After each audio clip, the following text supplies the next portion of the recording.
America के Los Angeles शहर में गृह युद्ध जैसे हालात हैं। लोग सड़कों पर प्रदर्शन कर रहे हैं, सरकारी गाड़ियों को आग के हवाले कर रहे हैं और अमेरिकी राष्ट्रपति डोनाल्ड ट्रंप का बड़े पैमाने पर विरोध कर रहे हैं। एलन मस्क ने भी ट्वीट कर कहा है कि ये ठीक नहीं हो रहा है, लेकिन सवाल है कि आखिर हो क्यों रहा है।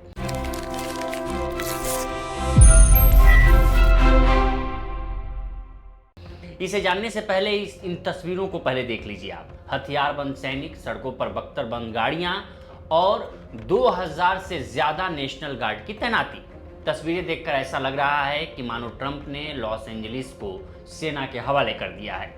अमेरिका में इसका विरोध भी हो रहा है कि ट्रंप अपनी मनमर्जी चला रहे हैं। बिना राज्य की अनुमति उन्होंने प्रदेश में नेशनल गार्ड की तैनाती कर दी है। ये नेशनल गार्ड अमेरिका में ठीक उसी प्रकार के होते हैं जैसे भारत में पैरामिलिट्री फोर्स। ये आती तो केंद्र सरकार के गृह मंत्रालय के अंतर्गत है, लेकिन इसका इस्तेमाल राज्य सरकारें भी आपदा और दंगे जैसे हालातों में करती हैं। लेकिन इनकी एंट्री बिना राज्य सरकारों की अनुमति के बगैर नहीं होती। ठीक वैसे ही अमेरिका में भी राज्य के गवर्नर के बगैर नेशनल गार्ड्स की तैनाती नहीं की जा सकती है। लेकिन ट्रंप ने ऐसा किया है और इसके पीछे है ट्रंप की इमिग्रेशन नीति। ट्रंप ने ठान लिया है कि अमेरिका में अवैध प्रवासियों के लिए कोई जगह नहीं है। इसके लिए बाकायदा उन्होंने ऑपरेशन 8 लॉज की शुरुआत की है, जिसके तहत हर दिन बिना दस्तावेज वाले 3000 अप्रवासियों को रिकॉर्ड संख्या में गिरफ्तार और उन्हें डिपोर्ट करने का लक्ष्य रखा गया है। अधिकारियों के मुताबिक हर दिन करीब 1600 अवैध अप्रवासियों को पकड़ा जा रहा है।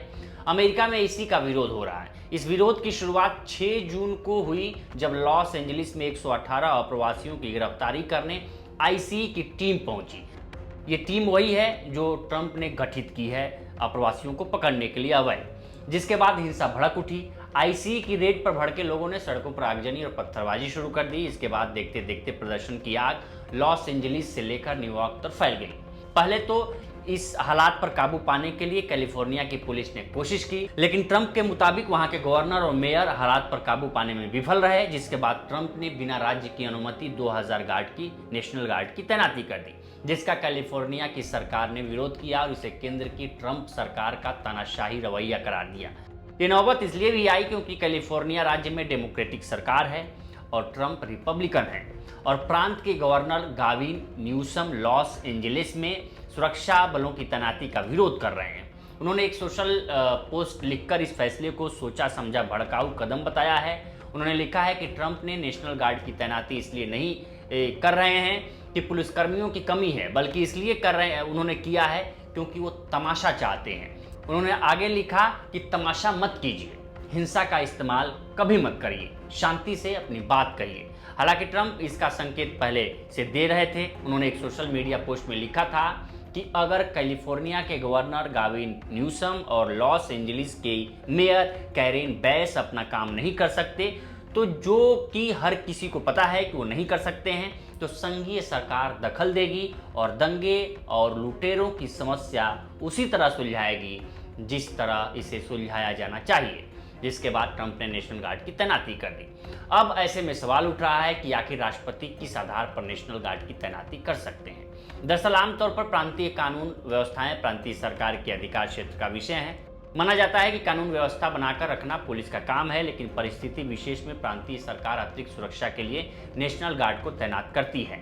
ऐसा पहले भी कई मौकों पर हो चुका है, जैसे कि मई 2020 में जॉर्ज फ्लॉयड की हत्या के बाद अमेरिका में बड़े स्तर पर नस्लवाद के विरोध में प्रदर्शन हुए थे। उस समय कई प्रांतों ने नेशनल गार्ड को तैनात किया था। यहाँ सवाल है कि क्या राष्ट्रपति ट्रंप ऐसा कर सकते हैं। अमेरिका का पॉसी कॉमिटाटस एक्ट राष्ट्रपति पर घरेलू पुलिस बल या पुलिस के दायित्वों के लिए सेना का इस्तेमाल करने से रोकता है।